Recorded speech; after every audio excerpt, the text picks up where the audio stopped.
Alright, the map is loaded, Agony. You can launch the game and see the map. You are on the southern part of the map towards where the boats are.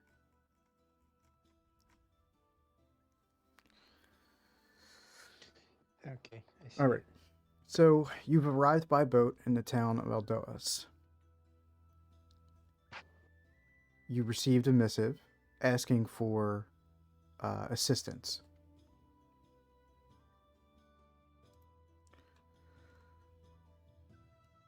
You step off the boat and see a woman standing up overlooking the ocean.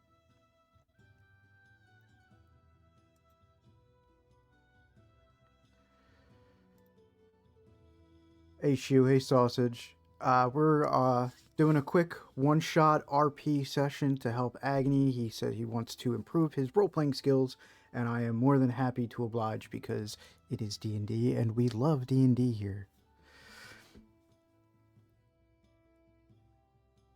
Okay, Agni, so you see a woman standing on top of, overlooking the ocean. What do you do?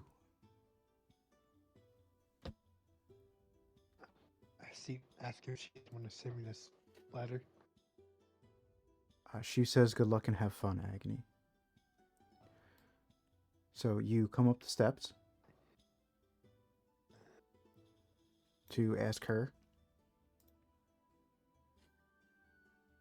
She gives you a soft smile. She says, "Yes, I do. I need help. I see you received my missive."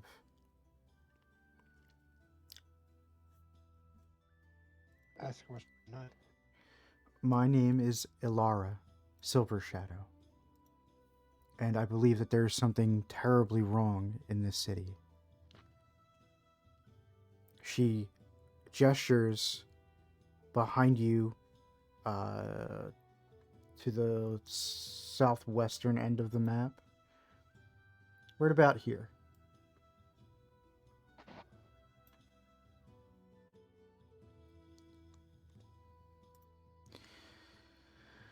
As you look, I'm sorry, go ahead. Oh, okay. As you look, you see a group of people pulling out a stiff, large shape.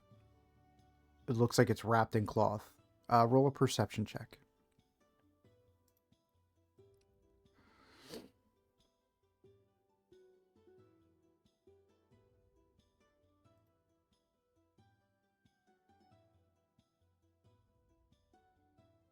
$14. Okay. You notice that it looks distinctively human shaped. Almost like they're dragging a body out of the water.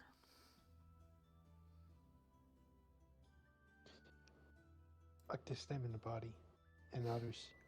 So she says this isn't the first that they've pulled out bodies out of the water, all petrified.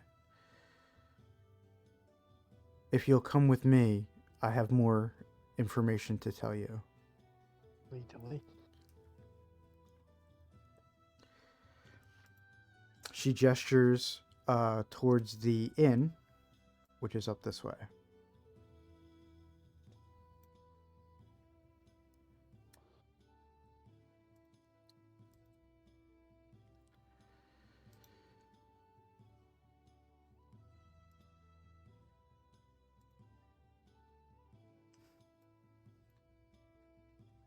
It is a 2-story inn.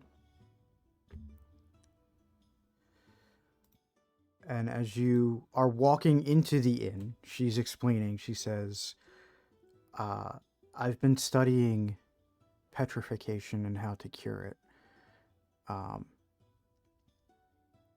I've concocted an elixir that turns those petrified into flesh once more. My drive to study this area, my sister has disappeared. For months now, there have been disappearances in this city. Wealthy nobles, merchants mainly, and a few in high positions. Lately, most have been turning up in the harbor, or at least their petrified remains have been. The city has been keeping it all hush hush, but word is starting to spread. And fishermen have begun finding statues in their nets. My sister, Lena, she's a master musician and plays the lyre for the city's nobles and wealthy. She made quite a fortune from her skills. She went missing a month ago, just disappeared. I began to wonder if her disappearance was linked with these others. So I obtained a petrified remains of one of the nobles fished out of the harbor and restored him with my elixir. I want you to meet him. Will you come with me? Sure.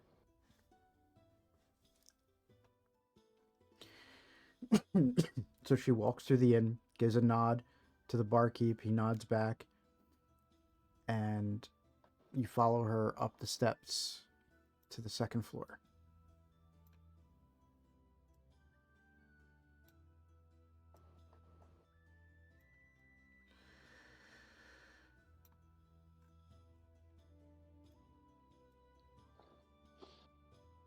She leads you into a room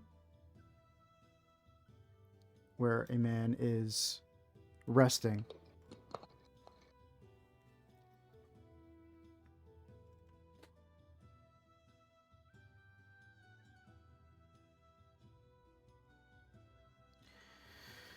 So, you see the elixir I made restores their body to flesh, but there's an unfortunate side effect. Their memories are incomplete and seem to return haphazardly. I don't know if this condition will be temporary or permanent.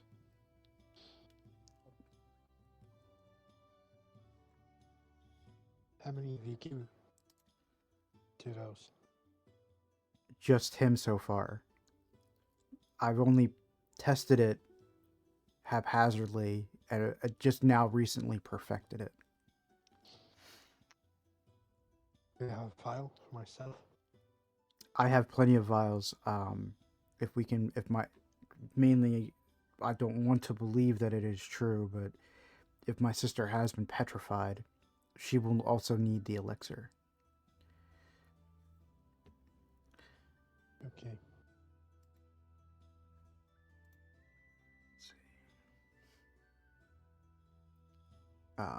This man here is Lord Lester Eagle, a noble from the upper city. He had been missing for weeks, and I acquired his petrified body from a local fisherman who believed it was an exceptionally good stone sculpture, but I know different. Lester, wake up. What do you remember?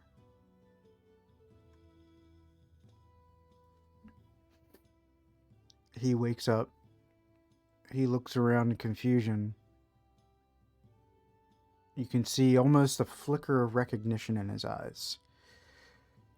He says, "My name is Lester Eagle. I live here in Baldur's Gate, I think. I know I have 2 children. One of them lives up in Neverwinter, and the other disowned me years ago." He pauses, a look of frustration crossing his face. "I know I own property in the city, but I don't remember where exactly." He furrows his brows, he's thinking. "My last memories are traveling somewhere in the city under the cover of night. I had to be secretive and wore a deeply cowled robe, despite the warm weather. I remember feeling excited. But why? Why?"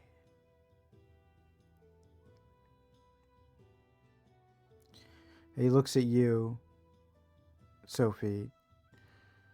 "Do I know you?" You look oddly familiar. I'm a niece of a king from neighboring land.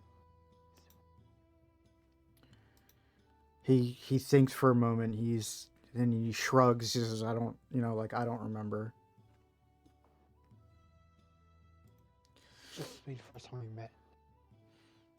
Could be young one. It could be. Um,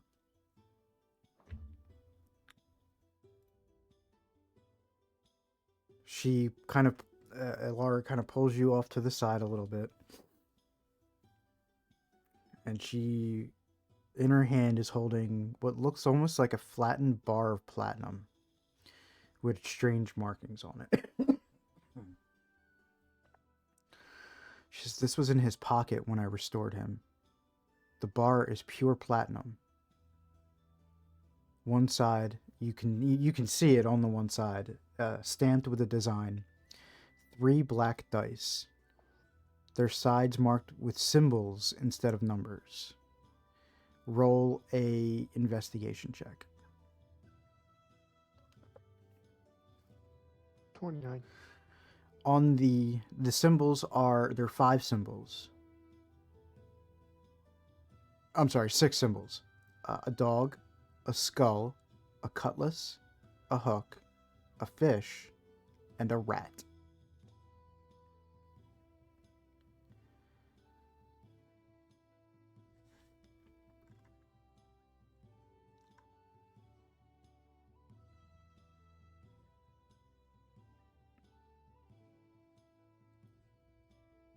"What do you think?" she asks.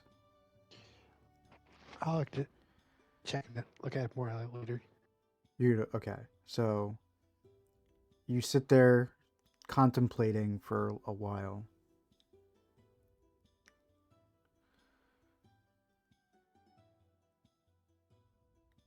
And she has a moment of clarity. She says, "I believe this is a token that will get you into some type of high roller game within the Black Die gaming den here in the city. But I do suspect that something awful is happening. And I think that my sister might have been caught up in it too. It's held in the Flaming Fist Tavern. I can't go in there because the den security is provided by their thugs. You see them all over the place. Whatever's going on, I think they're in on it. Would you go to the den with this token and see what happens?" I asked, do you have a warehouse I can stay at first You to rest? to set up shop? You want to look in shops? Do you have a warehouse I can stay at? She says, "You can stay here at this inn. I'll cover your room." Okay. She says, "I can't vouch for your safety, but I do have gold and can pay you for your help." Okay.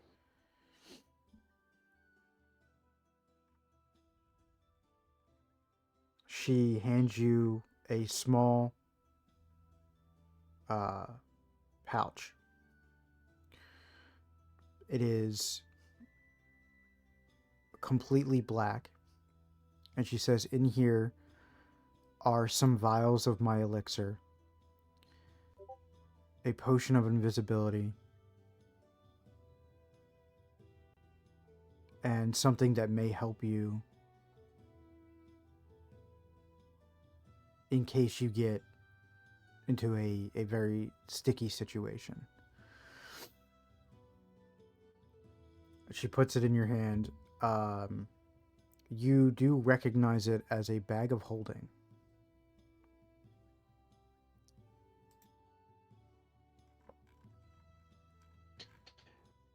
Thank you, ma'am. She says, "You can rest here the evening, or you can rest here. You may want to, because it's right now it's about, I want to say it's about mid morning, almost beginning afternoon. She says you might have better luck going later in the day. So if you want to rest now until.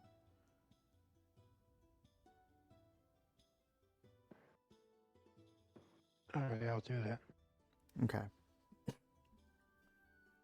So I'm going to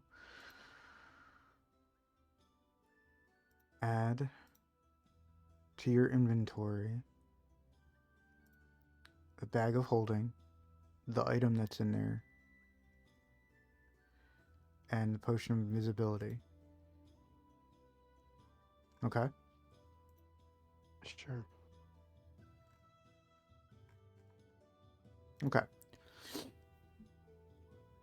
Do you have any questions for her before she leaves you to rest? I mean, When did it all start? it started several months ago. Um, the bodies first started showing up in the harbor about 2 months ago. I see. A lot of them are nobles, wealthy folk. I imagine that this token is given out exclusively to high rollers to entice them to whatever it is that's going on.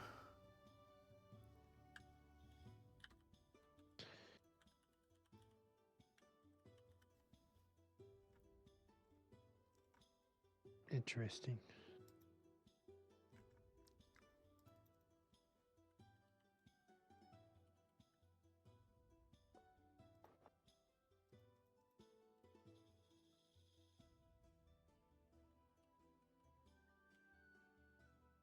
Type, not position, potion.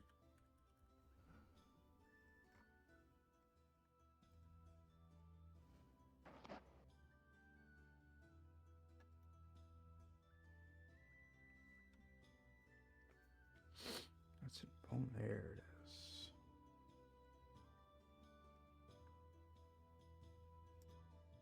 Okay.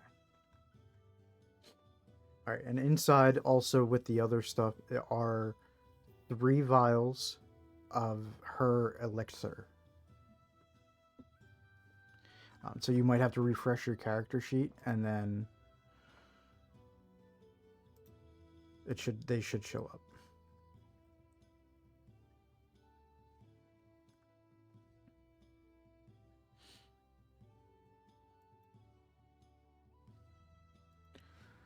Hi, Dad. I see it.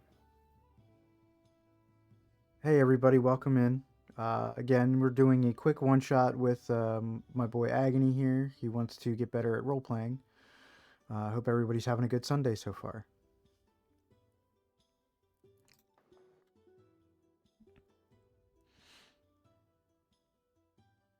Okay. All right, just let me know, Agony, when you're ready to move on to the next part.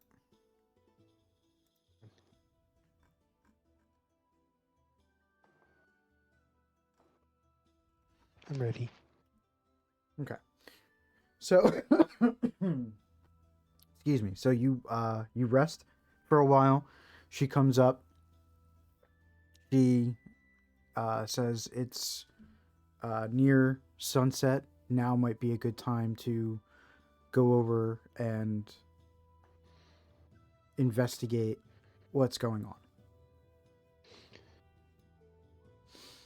Okie dokie.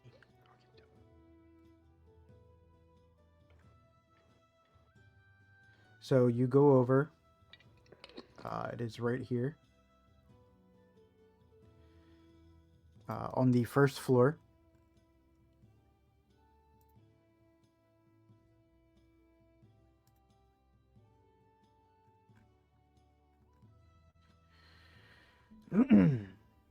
Second, let me get to the part in the script.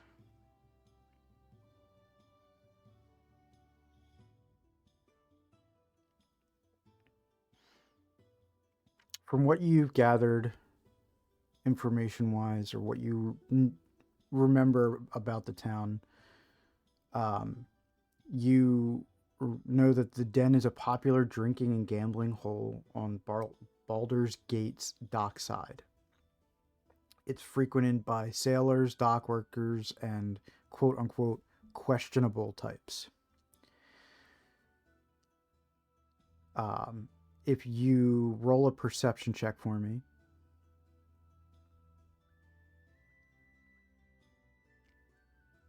20. you do notice a heavily cloaked person going inside the room, or inside the. Right now, you're looking at like a patio that's overlooking the docks.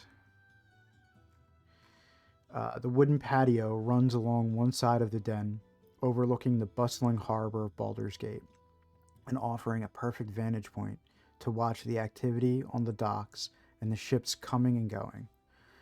Patrons sit at various tables, enjoying their drinks and the cool harbor breeze.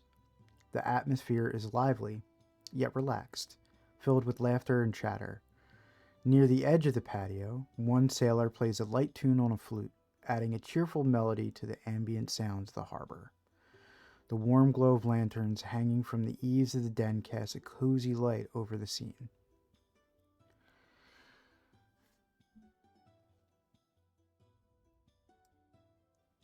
There are two two entrances. Where's my Windows Paint eraser? There we go.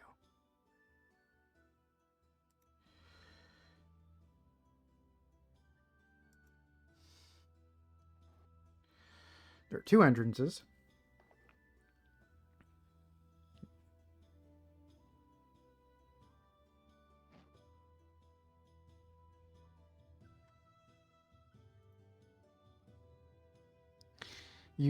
You are a questionable type of guy, Moon Comedy. Hey Tequila, welcome in.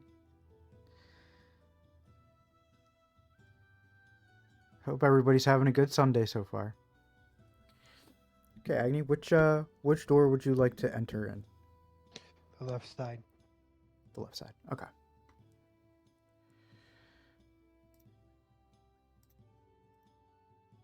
Give me 1 second and I'll start erasing stuff.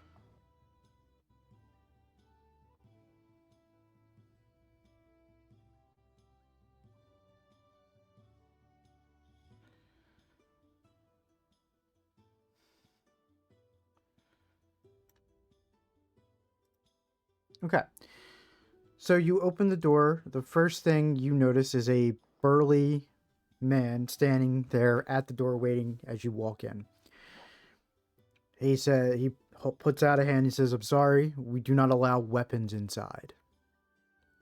Roll another perception check.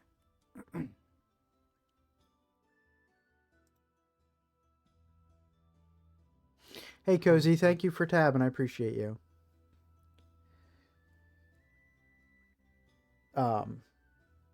You do notice that some of the patrons have concealed weapons under their cloaks. Um, you step back out onto the patio for a moment. You figure you probably could get your weapons into that bag of holding, and then put the bag on your belt and bring all your weapons with you without having to leave them with the bouncer.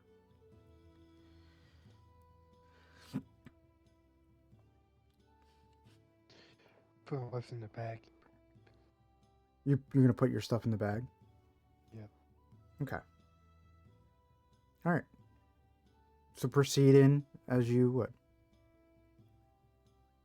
So you walk in, and the bouncer says, I need to inspect you for some weapons. Go ahead.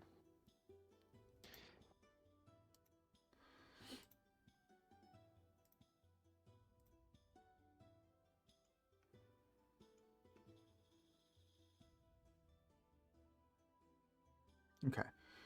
So he doesn't find any weapons on you. He notices you have a coin purse and another purse next to each other. Doesn't think anything of it. So then he waves you on inside.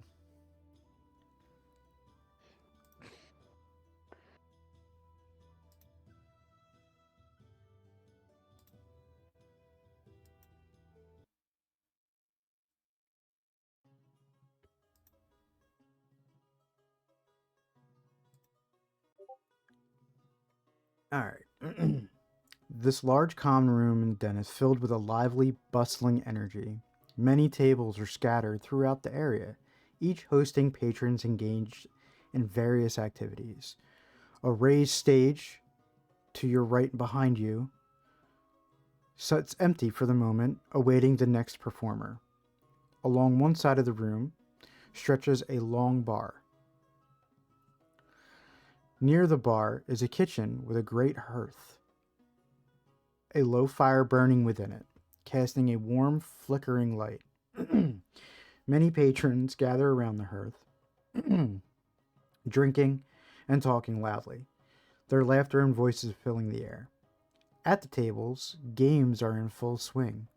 Dice and bones roll across the wooden surfaces, and cards are flipped over with eager anticipation. Each table is run by a house dealer, all dressed in black, clothing bearing the insignia of the den. 3 dice marked with symbols instead of numbers.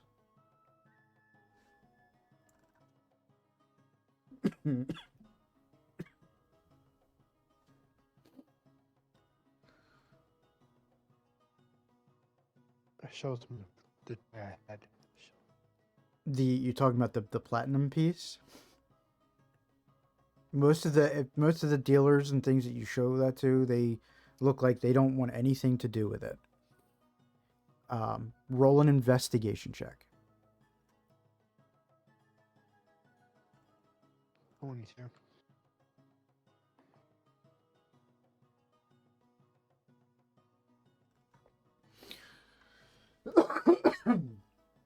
You, one of the commoners looks at your platinum piece, begins to lick their lips a little bit, and says, "If you don't want it, I'll take it off your hands."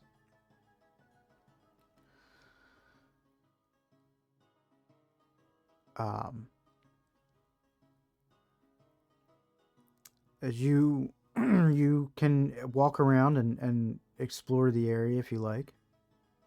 Just tell me where you want to. Each time you want to stop and like ask questions or anything like that. Go ahead. Head to the barkeep first. The barkeep. Okay. What can I do for you, Les? You have anything strange going on? Strange? Not here. We run an honest establishment. Are you hungry? We have some of the finest foods that money can buy. What do you have? What would you like? What tickles your fancy?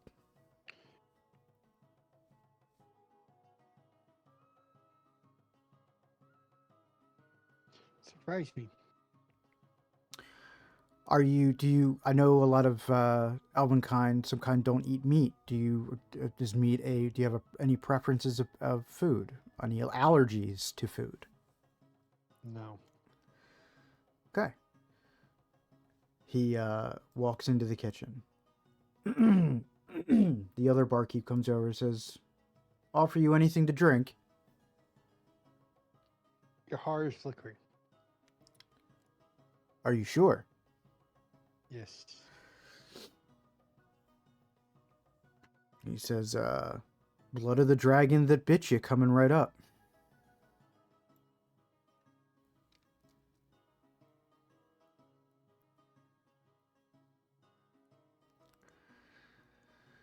So as you sit at the bar, roll a perception check.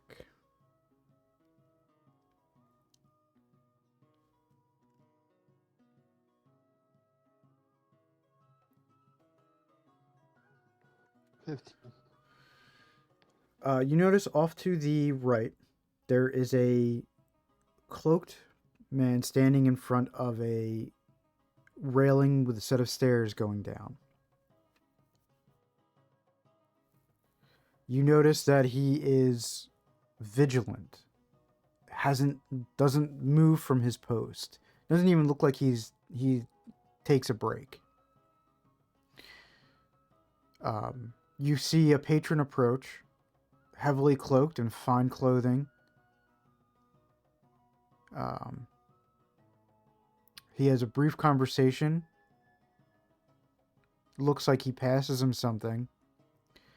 Then the cloaked doorman reaches into his left boot, produces a key, unlocks.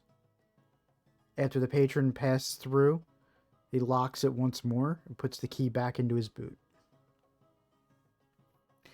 You don't see anybody come out from that entrance. And you rolled a 15. You notice that what they hand the doorman is a platinum token that looks identical to the one that you have.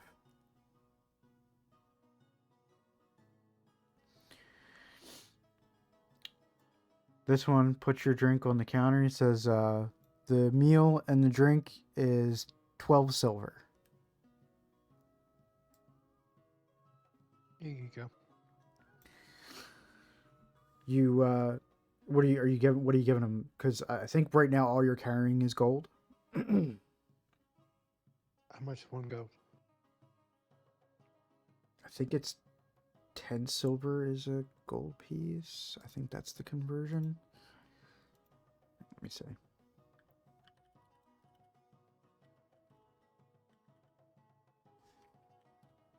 I believe that's the conversion.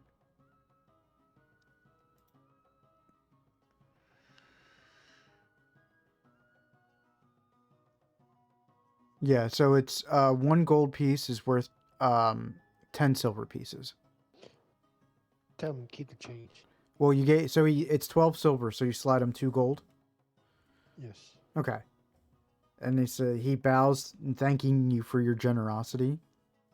The other one brings you a steaming plate of ham and beans.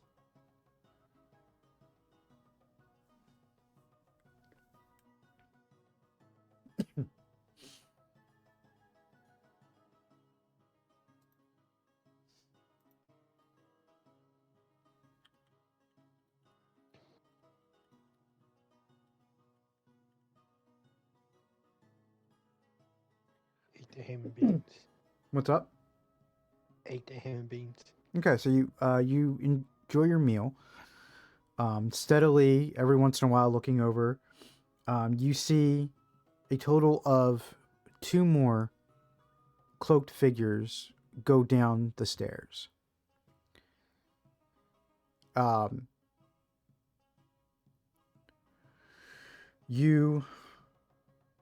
moment the alcohol touches your lips, you can feel the warmth spread through your body. How fast are you drinking that?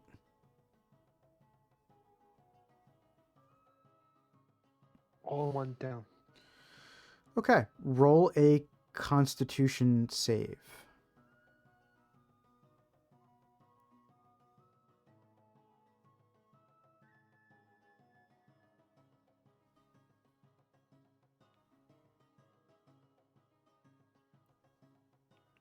Five. All right. You down your drink.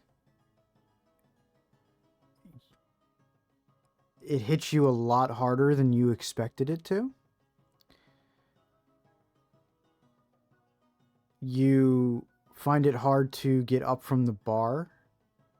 Some of the patrons are like helping you to stand. This effect will last for about 15 minutes.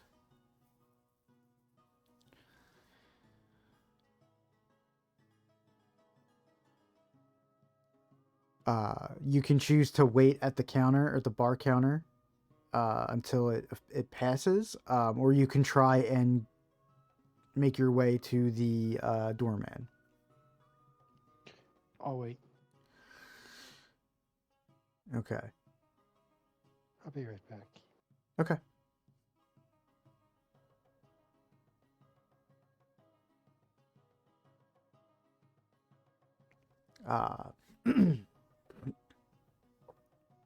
Glad to see you all hanging out in here. Appreciate it. And how's everybody's Sunday going? I know, Hambo, you said you're hanging out with Moonkami in VC.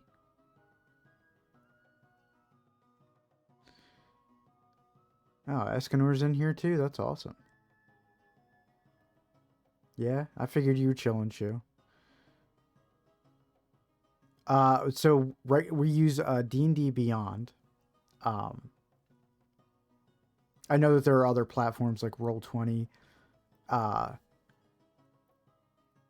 but for me, D&D Beyond has all of like the books that I need. I don't really have to uh, import much. Um, Most of the stuff that I'm doing, especially for our normal Sunday game, is made from scratch, but it still has all of the monsters and the tokens and everything that I need for the game. So it really is a nice platform. Yeah, waiting was definitely smart, sausage. Smoking a fatty and coloring a wooden decoration for Halloween. Sounds awesome, sausage. Oh yeah, yeah. You guys are gonna be freaking sky high for D&D tonight. Let me know when you're back, Agony. By the way.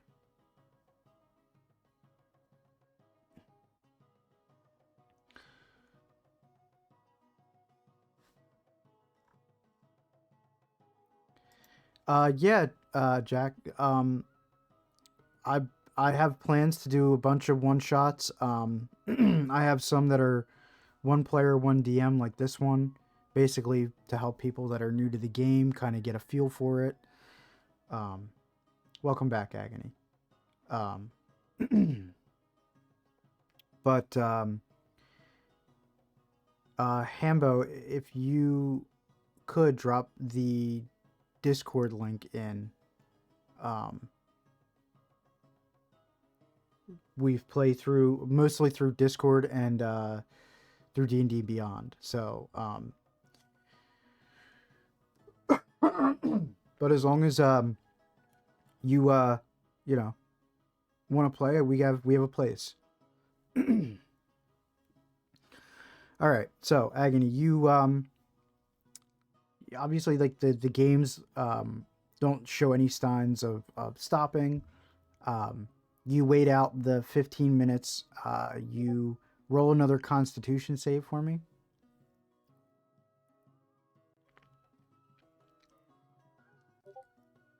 8. Okay.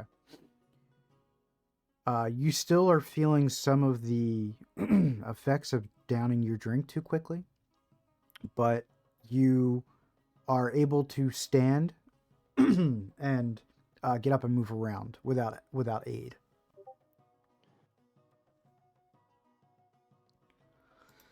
I'll head to the person that has the key and approve. I'm sorry. Repeat that one more time. Head to the person with the key and approve. Okay.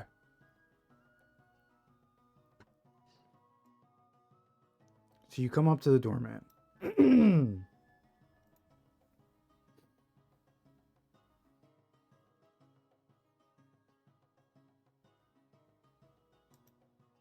It's all you, man. You got the stage.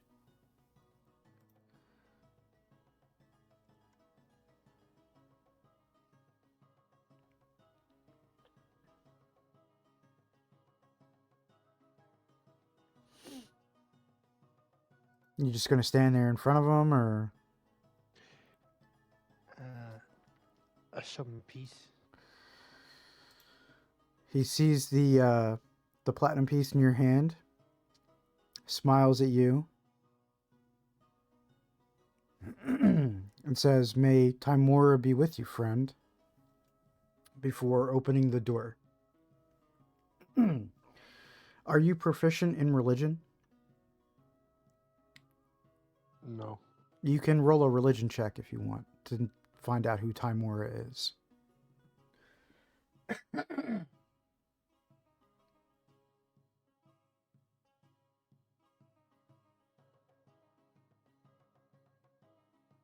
I don't see a religion check. You don't. It is on your sheet.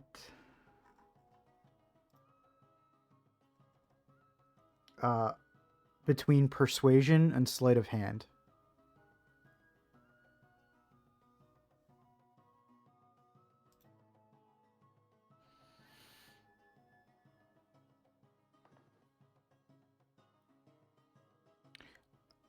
Jack, I know there's jump and attack. I'm not sure if some of the other ones. I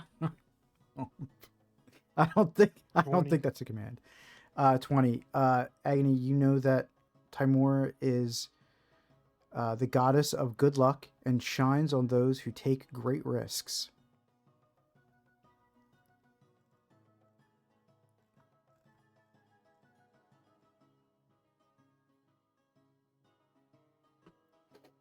Okay. As I said, you, sir. Mm-hmm. Put your token in. Give me a second. Bam. Okay.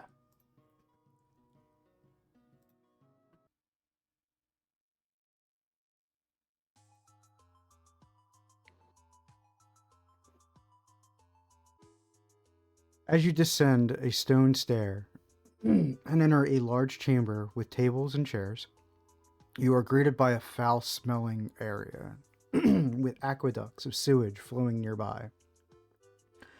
The chambers and halls are lit by lanterns that cast an eerie light. Despite being in a sewer, everything is impeccably clean. The furniture and fixtures are all made of fine hardwood, and the stone floors are laid with embroidered carpets. Sounds from the gaming hall filter down from above, adding to the bizarre atmosphere.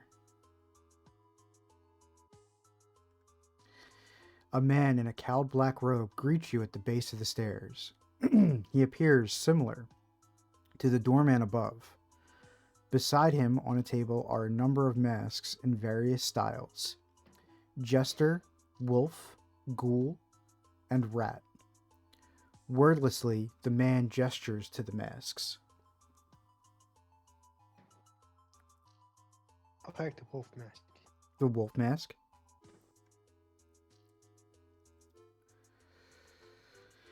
He hands you the wolf masks and waits until you put it on.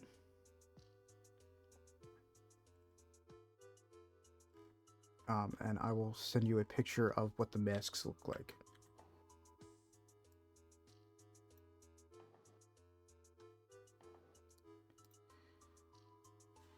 Really? Screen clipping? Really? Let's do some yacht.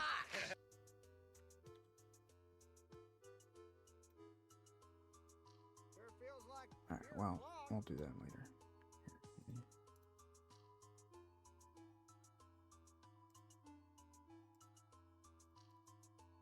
This is what the mask that you pick look like. It's in the chat.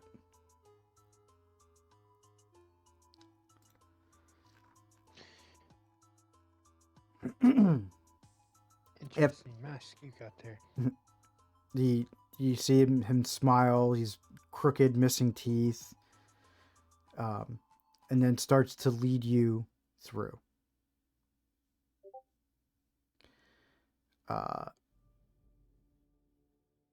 As you pass by, you peek through an ajar door and see a bustling kitchen. Two humans donned in aprons are busy preparing food. The mouth-watering aromas fill the air, and you catch a glimpse of a roast duck on a tray of fresh berries. You can see that the food and everything is being prepared are of the highest quality. He leads you to a set of stairs and bids you to go down. You got sir.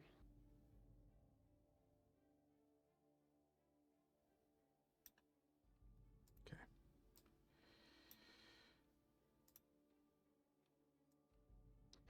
Shots. So you come down the steps.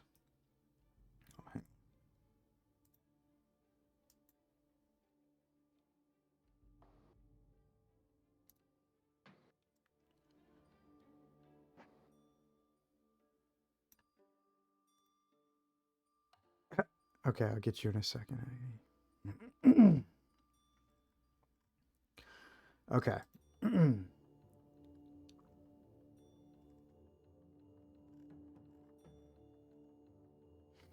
So the stairs descend deeper beneath the gaming den. with the air scented by sweet-smelling incense masking the sewer odors. Lanterns hang from brackets on the walls, casting a smoky light. The noises from the den above are muffled, creating an eerie silence. A sense of excitement mixed with dread fills you as you continue downward.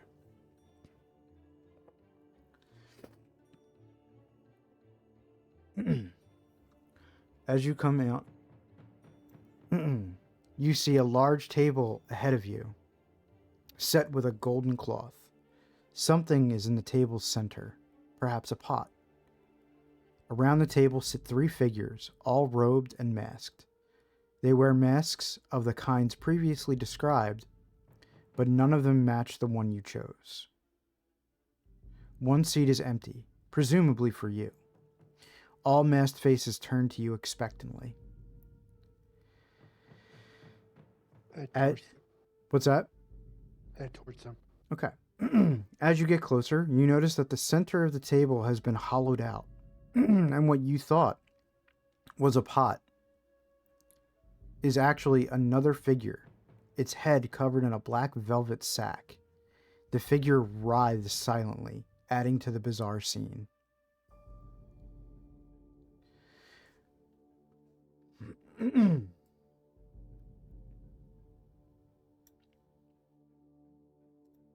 You hear a door open, and from beyond the table,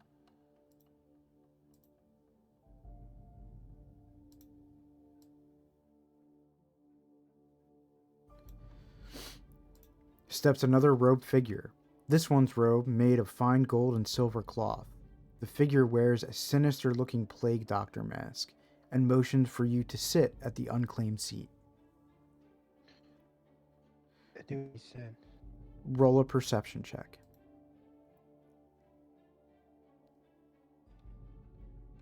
Another 20. Okay.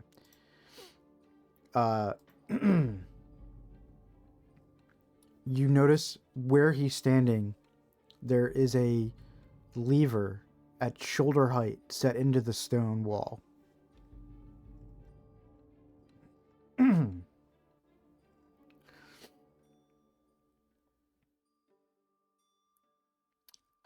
When you sit down, the man with the plague doctor mask brings out a tray with a crystal decanter and 4 matching goblets on a tray of fine silver, and he offers each of you drinks. I examine the drink. You examine the drink. It looks and smells like wine. He watches you look at the drink and he says, "This is the finest wine available in all the realms."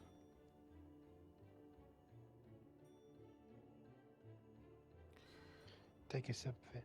You take a sip. You notice the other players are taking sips carefully, making sure to keep their faces covered by the masks. After the drinks, he snaps his fingers, and a servant scuttles in with a tray of what looks like meat.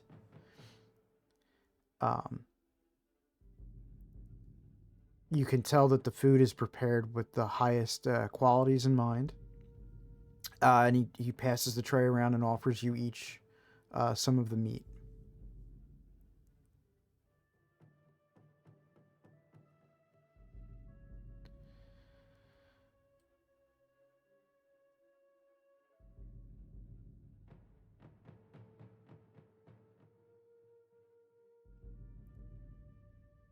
Do you take the offering of meat? No. Okay. Roll an insight check.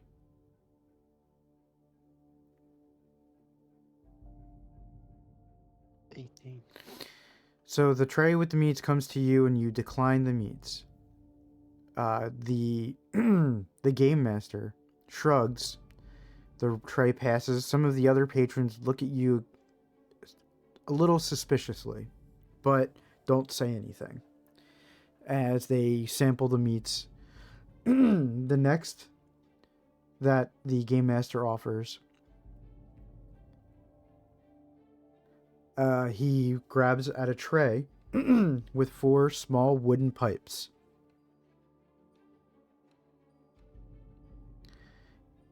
Hands the tray around. Each of them take the pipe.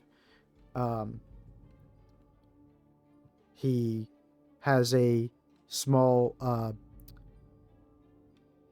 tinder stick and lights each of the pipes, and some of the other patrons begin smoking from the pipes. Do you take a pipe? Yes. Okay. So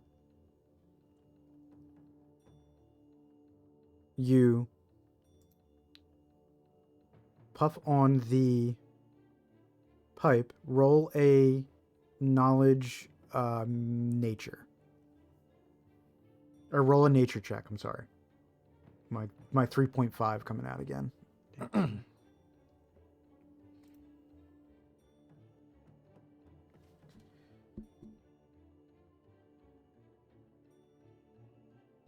Oh, man. Okay. You recognize this, that is filled with what's called pipeweed. It's an expensive, sweet-smelling plant. Very similar to something that we celebrate on 420.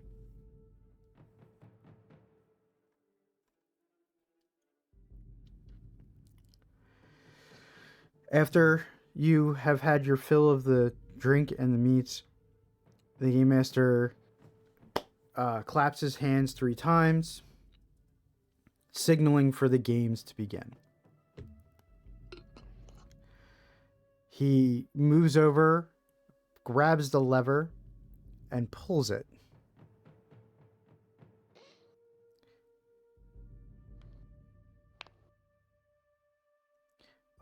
He looks at each of you as you hear a grinding noise. An unseen mechanism moves into action. The hooded figure in the center of the table, which you notice is a figure and not just an object, begins to spin wildly in a circle at the table. The whole table starts spinning. After a few seconds, he pushes the lever back into its normal position, and the center figure stops facing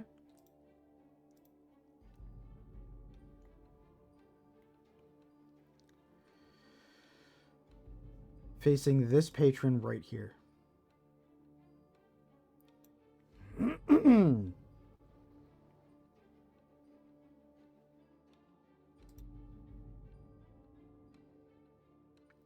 With a gloved hand, the game master reaches across the table and removes the figure's hood.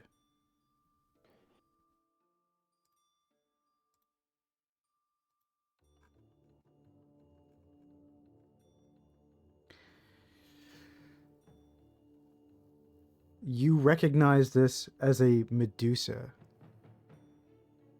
Her head is writhing with snakes.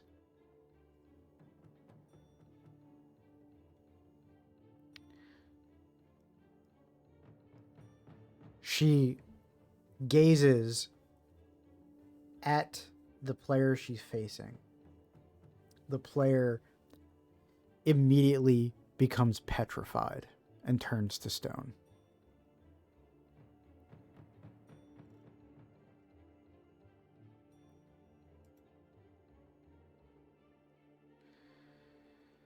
Russian roulette with a Medusa, Hambo. Yes.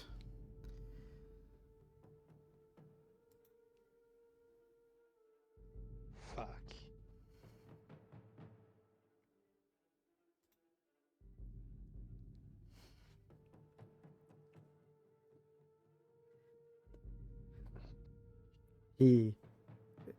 I'm assuming you avert your eyes, Agony? Yes. Okay. He puts the cloth. He doesn't put the cloth back over her head. Instead, he says, when I command, you look at the Medusa.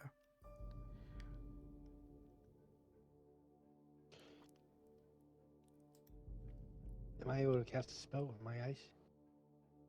What are you trying to cast? Darkness. If I have a spell. Does it have a verbal component to it?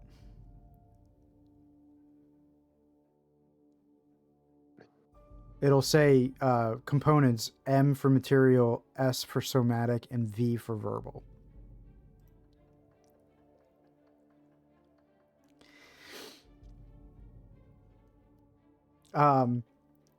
Yes, this Medusa looks a little bit malnourished, like they're not giving her enough food. But for all intents and purposes, the Medusa is an attractive woman, except with a head full of snakes that can turn you into stone.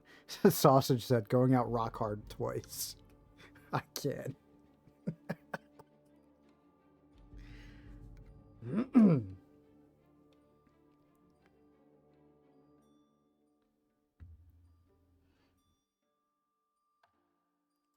Protection of evil and good.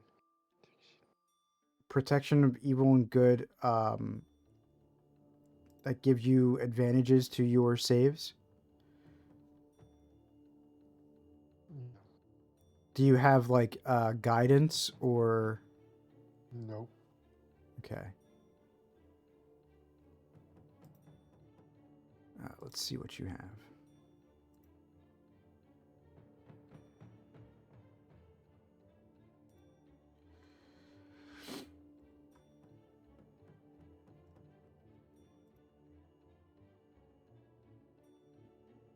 That's ethereal step, right? Yeah, you can turn ethereal, but not.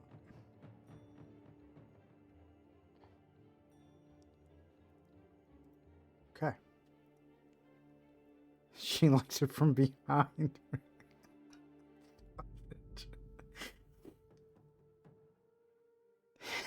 Sausage. I fucking can't. I can't. All right. So the game master claps his hands 3 times and pulls the lever. The table starts to spin wildly again as you look up at the whirling form of the Medusa. He pulls the lever, puts it back into place.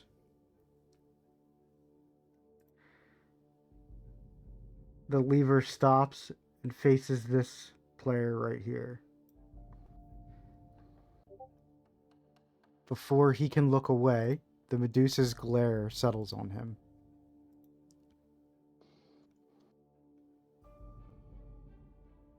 And he fails his Constitution save and immediately turns to stone.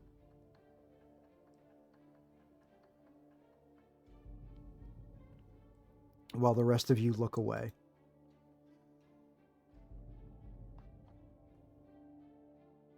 Yeah, he got stoned in one of the not good ways. Exactly, Hambo, exactly.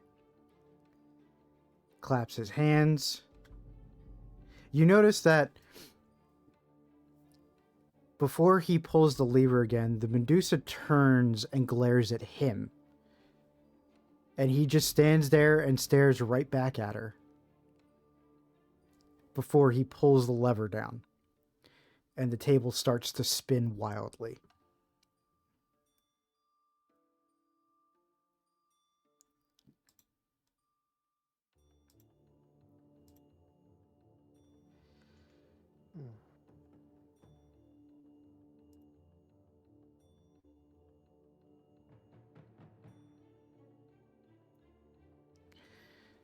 When he pulls the lever back up, it stops in front of the one that was petrified before.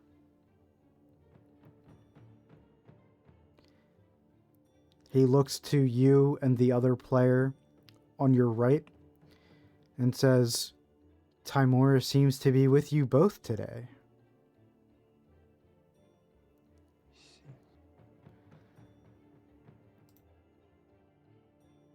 Thanks for the lurk, Irish. I appreciate it.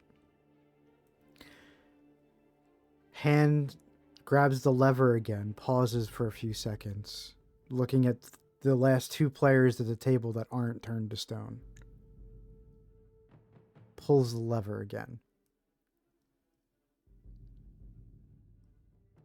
Yeah, you gotta hit the Medusa with the old Austin Powers. It's, you can't resist me, baby. Yeah.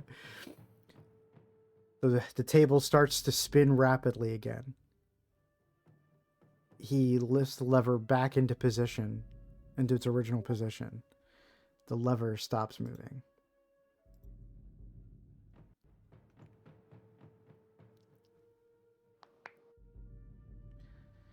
Agony.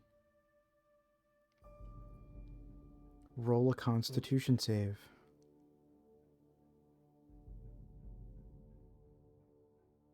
21.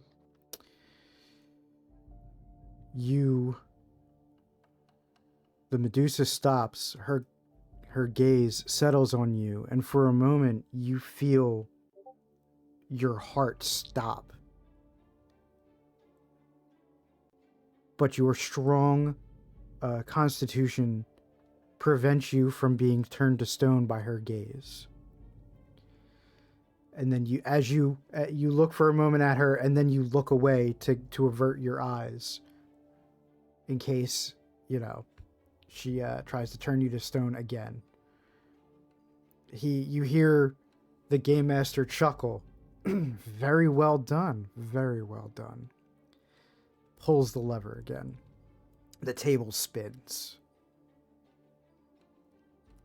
Puts the lever back into position. The Medusa settles.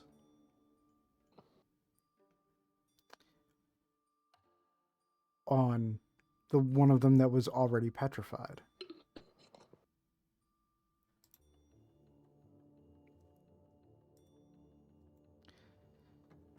Pulls the lever.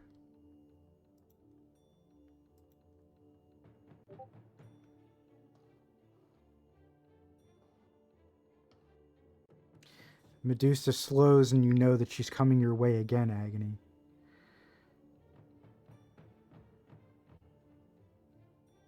You can close your eyes. They won't see through. They won't be able to tell through the mask. Close my eyes. Okay. The game master looks and says, "Timora really is with you today, isn't she?" Spins the table once again.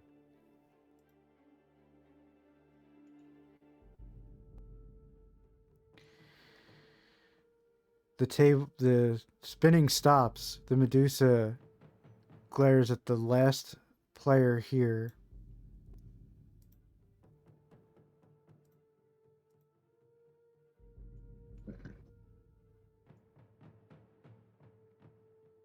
And he passes his Constitution save. Not today, Satan.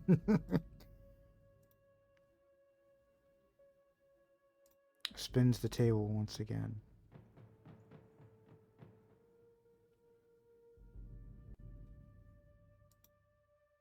And again.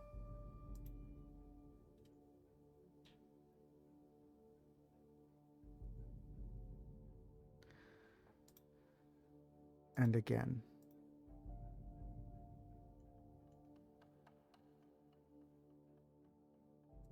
The game goes on for some time. Each time the table spins and comes to a halt, your hearts race.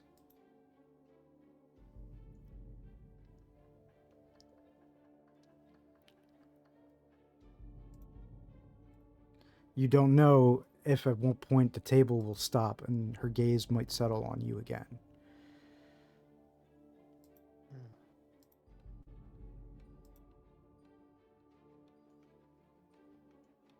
You realize, Agony, she's coming your way again. Close my eyes again. Okay. You can see the player next to you is now, like, you can tell that he's sweating through his clothes.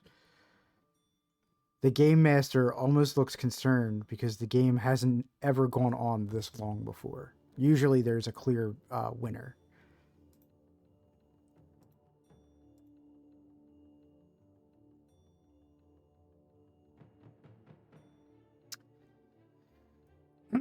At last succumbs to the gaze of the Medusa and turns to stone and is petrified.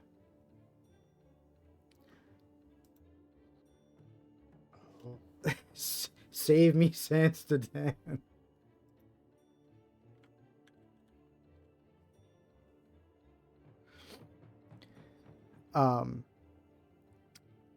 He claps, puts the hood back over the Medusa, claps for you, and says, "Well done, the winner of the games.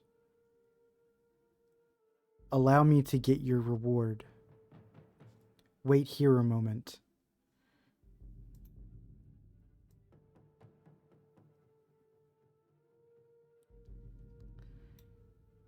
You hear the Medusa writhing. She turns her hooded head towards you, and you can hear her whisper, "Please save me. Get me out of this."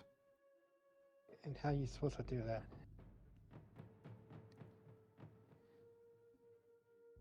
If you can get this hood off of me and remove his mask, I can turn him to stone.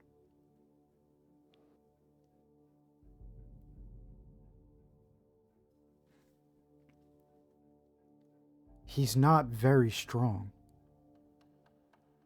The problem is how can him and you at the same time. I won't look at you if you take my hood off. I won't petrify you.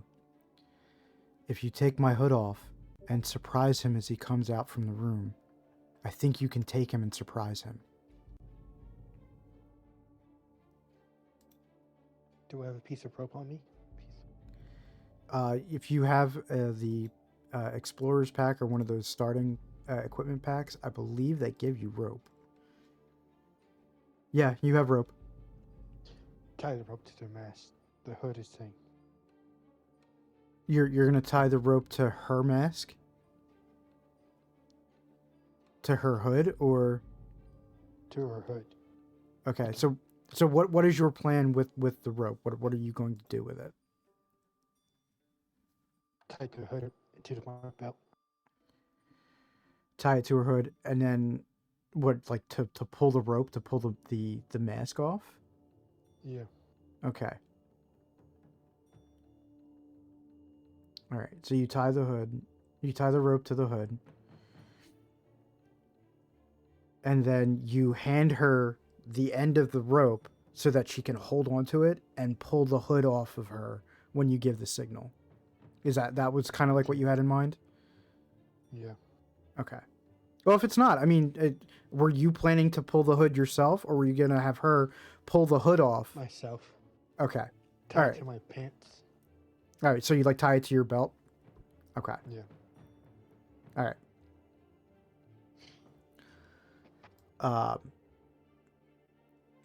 So he comes back out and he stands here and he stops and he notices the rope tied to the hood and he says, "What is this?" I pull the rope. He chuckles. He says, "Her gaze won't affect me, but it will affect you." Now if I take your mask off. He looks at you. He says, "You can certainly try." You bet your sweet ass I can. Roll initiative, buddy.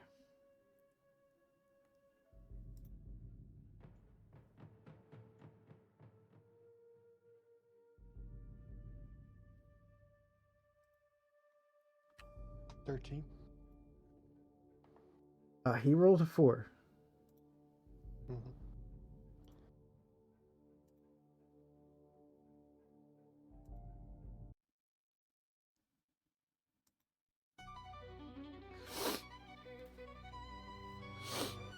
It is your turn, Agony. I used the bow on them twice. You use the what?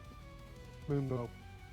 All right, so your bonus action, you reach into the bag of holding and pull out your moonbow.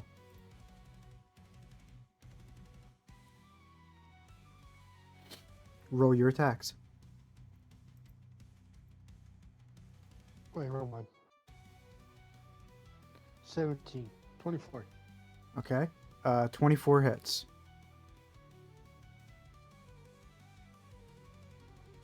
Six. Okay. Do you get more than one attack or just the one attack? More than one. Okay. Roll your second attack. 18. Hits. 5.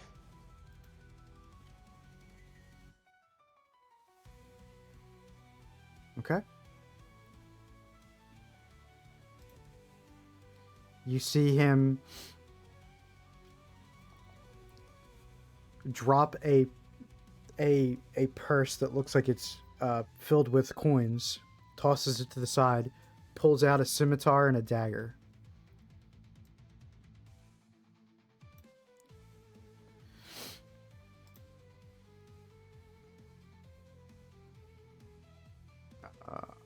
That misses you. Man, this thing's running slow today. I'll have to fix this for later.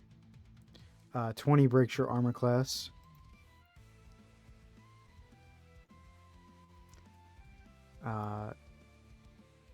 Take 9 damage. And then stabs at you with the dagger. And misses. Okay. Your turn.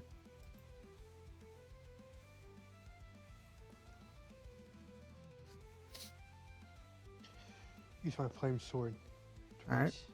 Bonus action, you pull out the short sword of flame. Yes. Okay. Strap your bow to your back, pull out the short sword. 21. 21 hits.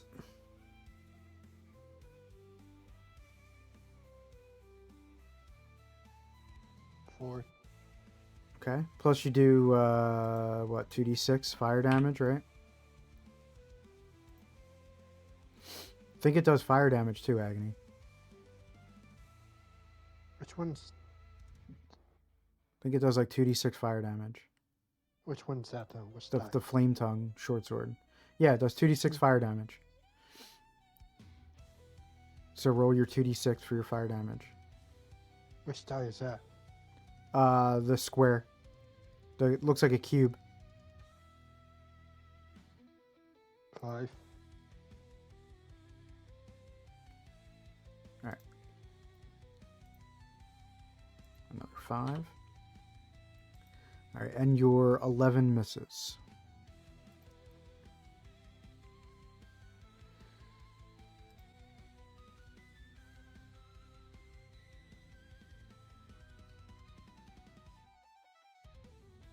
That misses you.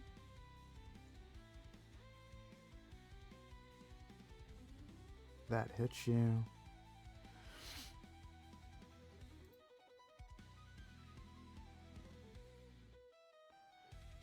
Let's see. 7 damage.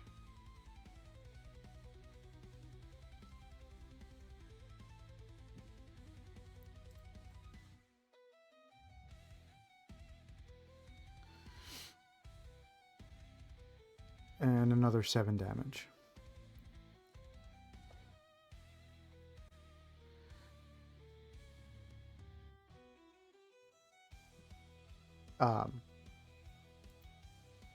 As the battle looks like it's not going well for you, Elva uses all of her strength and launches herself from the table, colliding with the game master, knocking him down onto the ground.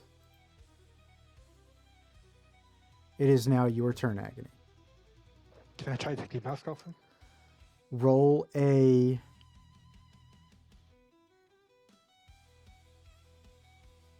Let me me see. How would we do this? You would roll a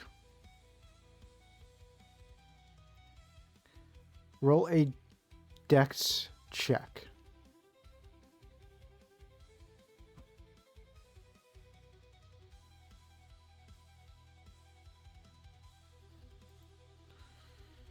Five.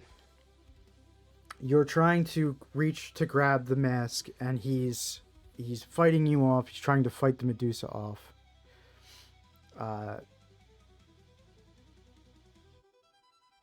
Since that was a free action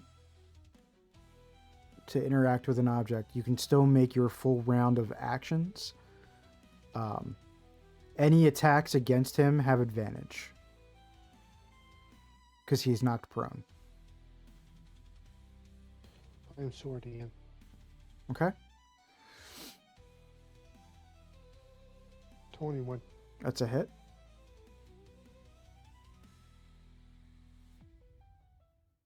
Four. Plus your 2d6. 7.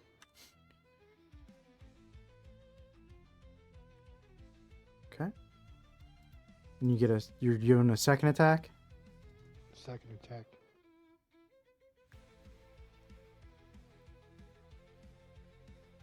26. Hits. That's a crit. 10.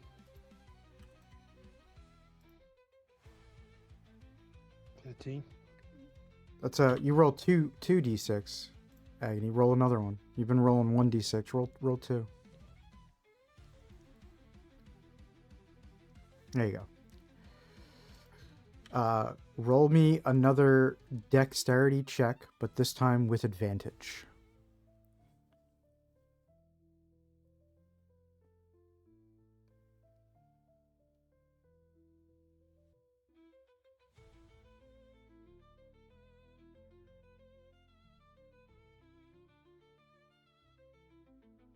$13. You grab hold of the mask. He senses that you're trying to pull the mask off and says, wait. Let me live, and I'll give her back.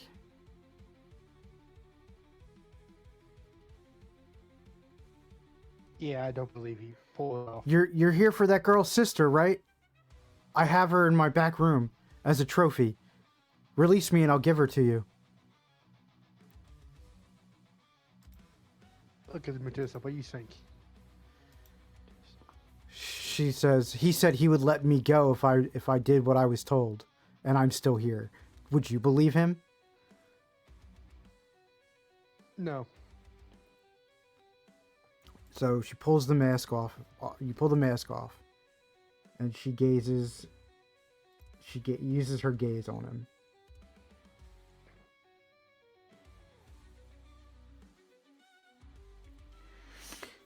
He looks and he screams vile curses as her gaze begins to affect him.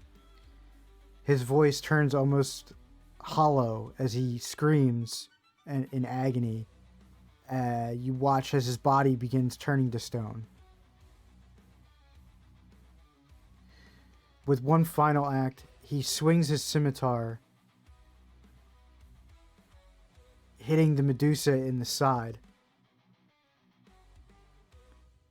before he turns to stone right in front of you.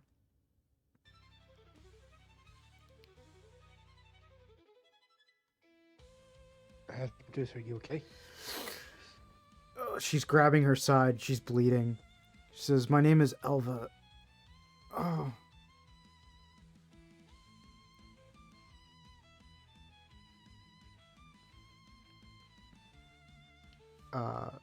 Do an investigation check for me.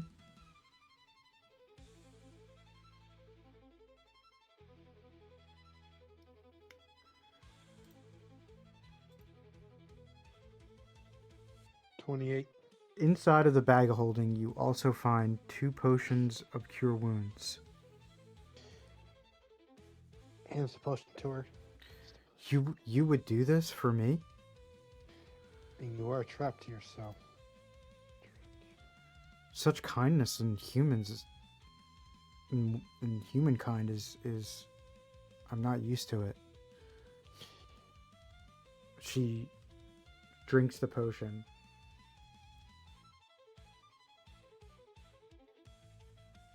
Her arms and legs are still bound.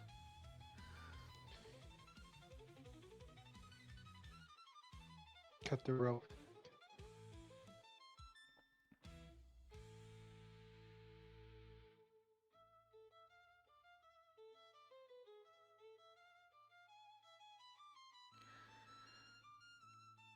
She says, "Thank you. I'm not used to such kindness from someone, especially me being what I am. There's a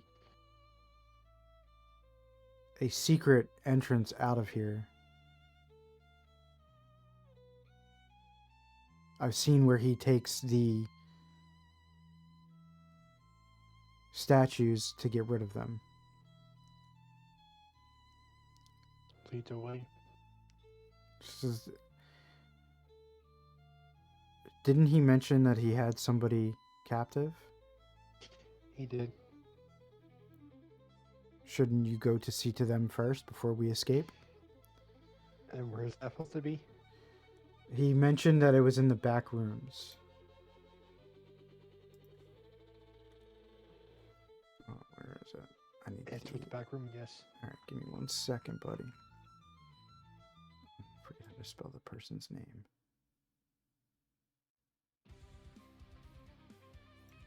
Okay.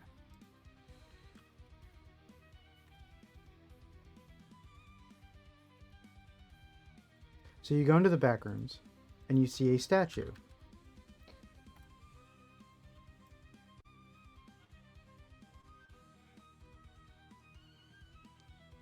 Judging from the description, you recognize it as Elara's sister, Lena, turned to stone.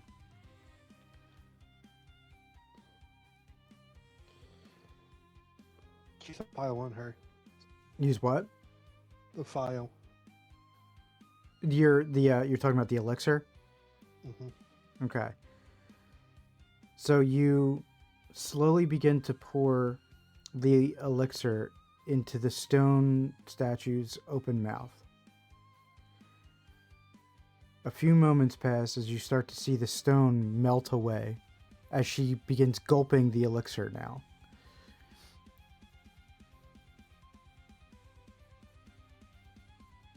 As the last bits of stone melt away at her feet, she collapses to the ground in front of you, unconscious.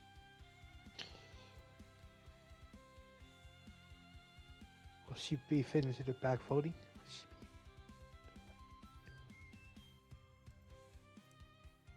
I'm sorry, what was your question, Agony? Put her into the back of holding. Well, she's conscious. If you put her into the bag of holding, it could suffocate her.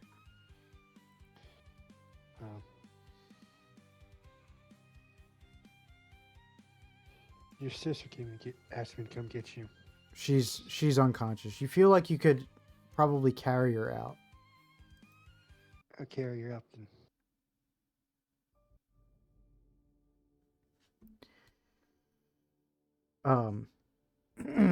Elva kind of helps you hoist her up onto your shoulders, so that way she's easy to carry. And then says, "Come with me."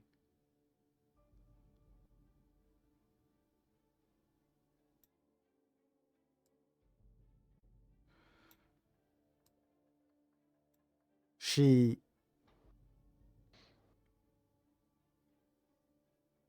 unlocks this door, comes in here. It's a small room, almost uninteresting to look at.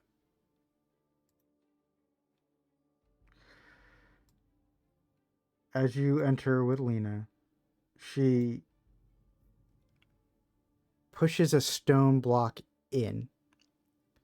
Another stone slides down next to it with a small handle.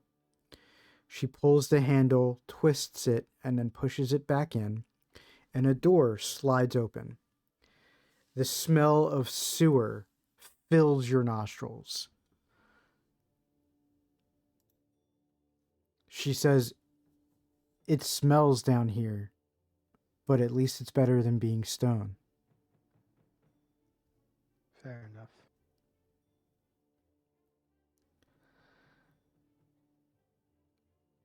So you proceed down the tunnels. Roll a D100.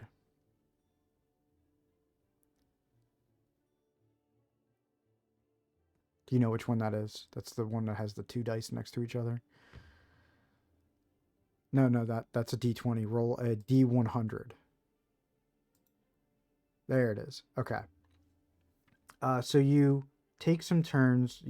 To roll. Do you have survival? Are you proficient in it? No. Nope. Okay. Roll a survival check anyway.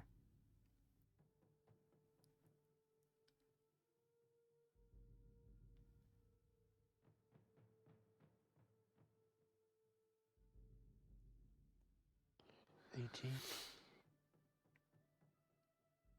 You take some twists, some turns.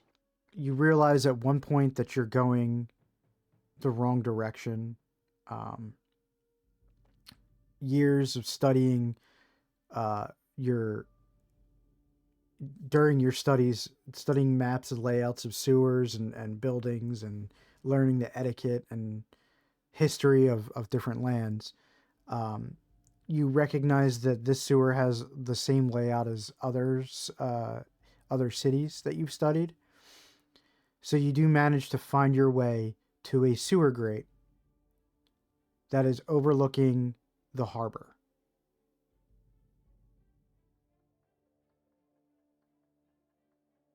The sewer grate is locked. So now what?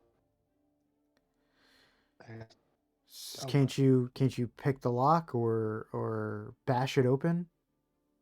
I will carry the girl. Just give her to me. I'll carry her. Okay. Try to bash it open. Okay, roll an attack.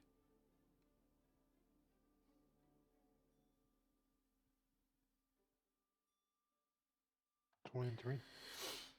Okay, roll your damage. 4. 7. Okay, roll your 2d6.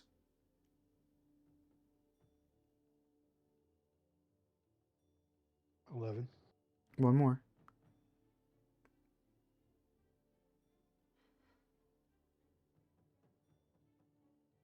8.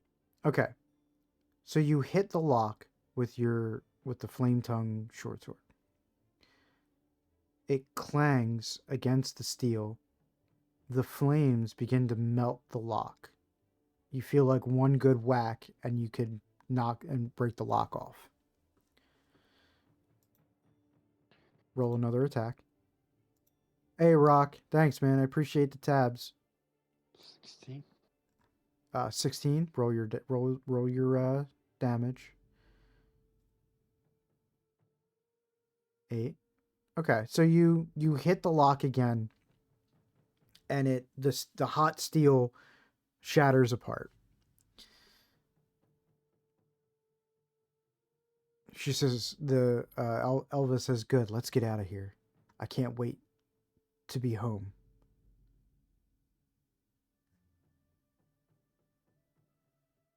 All right. So you open the gate. You are now standing on a almost like a small wooden uh, boardwalk.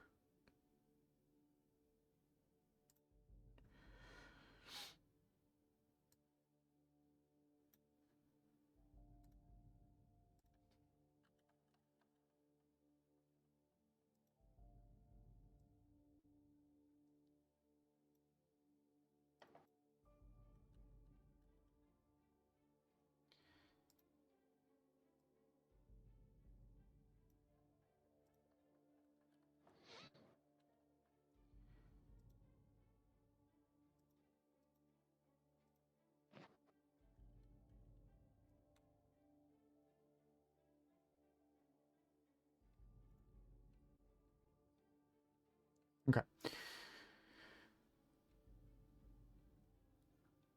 Elva says, I appreciate your kindness and everything that you've done for me.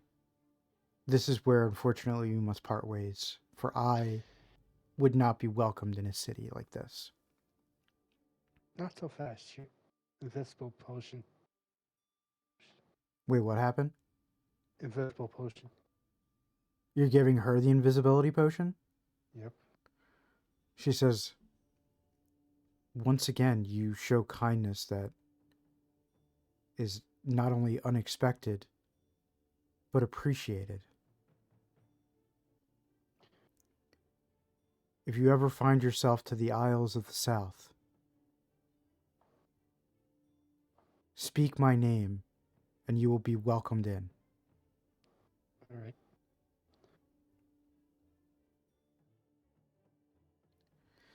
She bows, puts her hood up, kind of like almost like a clear, filmy mask over her eyes.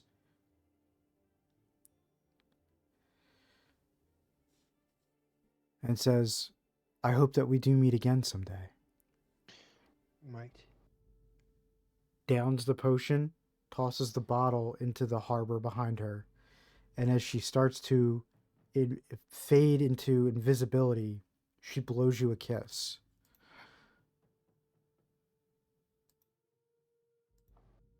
And then disappears. You can feel her presence pass you as she makes her way up the steps and disappears.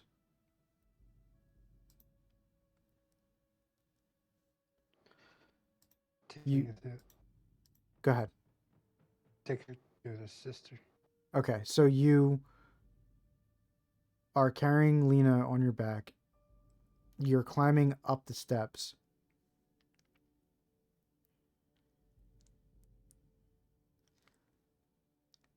And Ilara is waiting outside of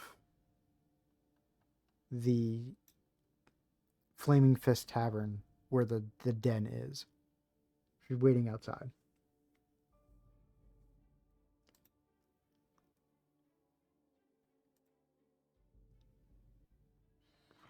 She sees you and rushes over.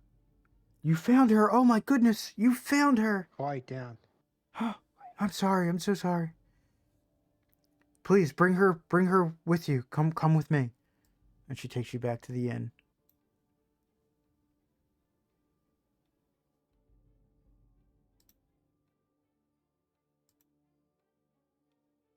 She rushes inside, rushes past the barkeep, who looks a little confused and concerned, but doesn't say anything. As you take her upstairs. Hold on, I'm getting her token now. As you take her upstairs, and she lays her down on the bed. She says, What happened? How did you rescue her? I'll be right back. Okay.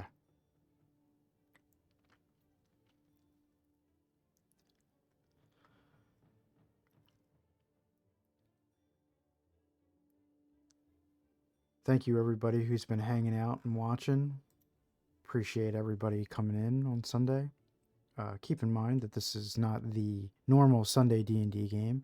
That game will begin at 7 o'clock p.m. Eastern Standard Time.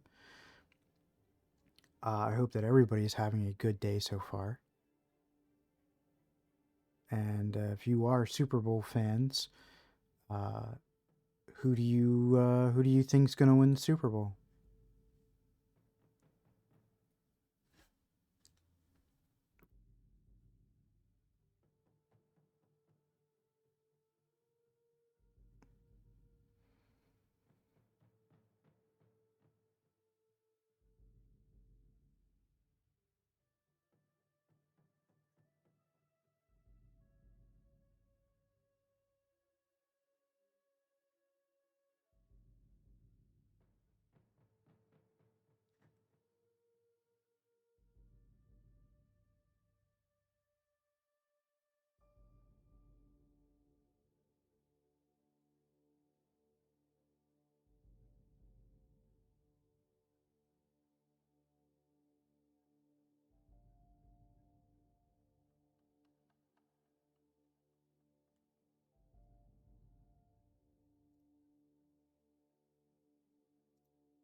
Waiting for Agony to get back.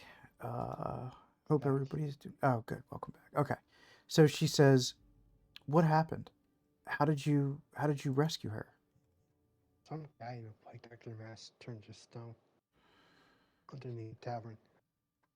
He had a what and was turning them to stone? White Did doctor you say mask. a Did you say a Medusa? She's I like, never said Medusa. what did you actually say to her? He had somebody and was turning them to stone, or Yeah. how was he turning them to stone?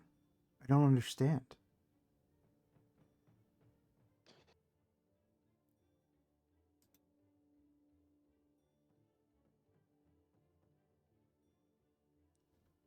I whispered to her.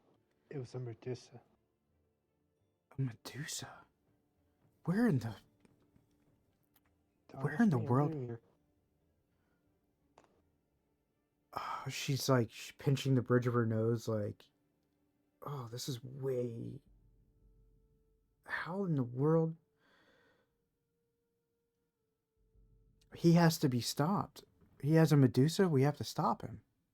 He's already been turned to stone, so. You took care of this? Yes, ma'am.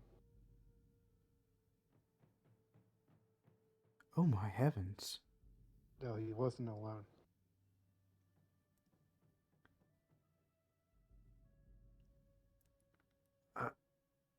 You've probably done more for this town than anybody would ever know.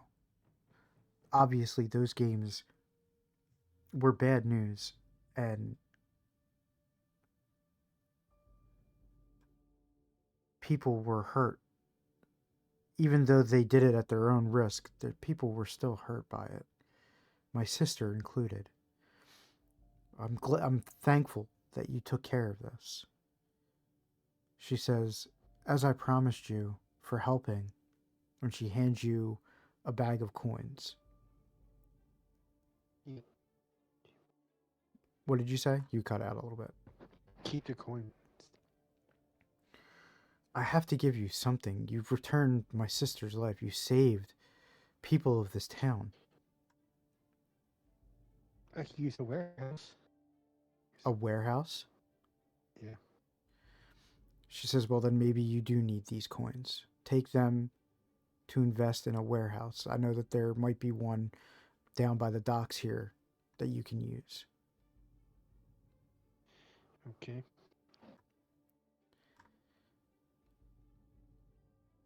And as you two are talking, her sister begins to come to.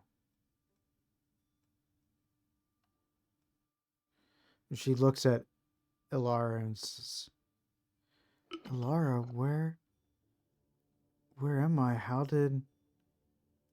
Who is this? Uh, Ilara says, try not to think too much. Just relax. Our friend here saved you. All will be explained. She says, your room is paid for the rest of the week if you need it. If you would please let my sister rest, and I'll come get you when she's more coherent if you have more questions for her. As I said, I think there might be a warehouse down in the docks that you can look at to purchase. All right.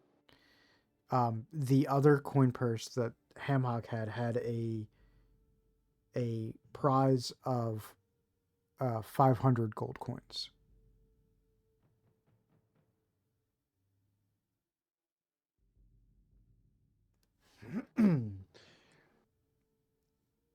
Head to the warehouse. Okay. Um. So you head out to the docks. You see a for sale sign. Um, the dock owner sees you approach. Where are you at? You're over here. Okay.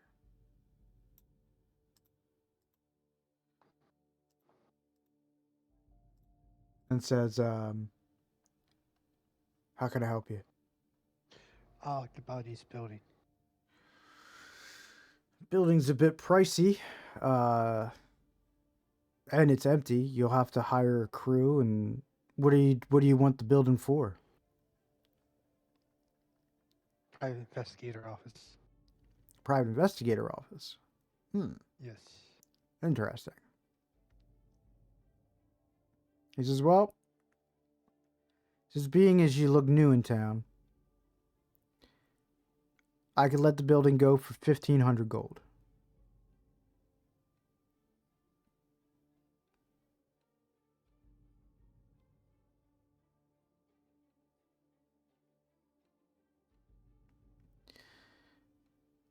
But I ask that you're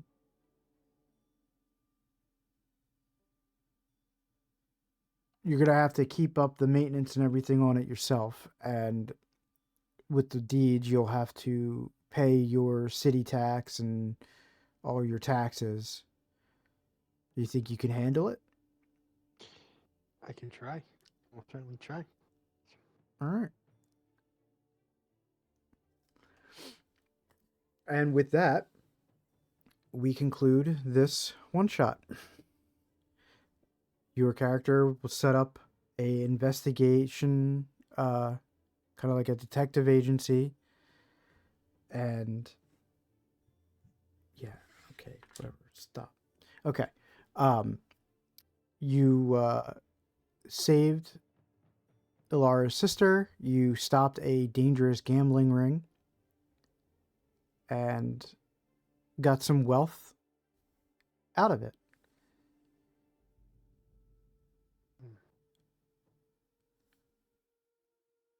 Do you feel a little bit better role playing?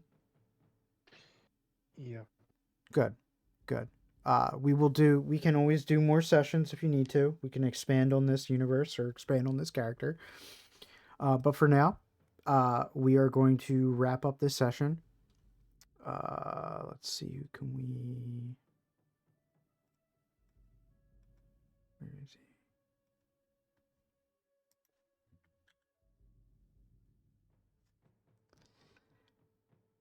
There he is. Okay.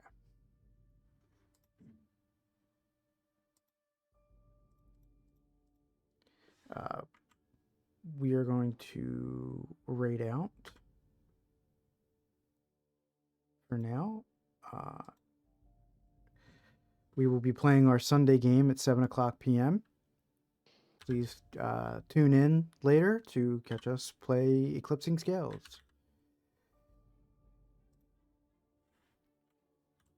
We are going to raid Swag.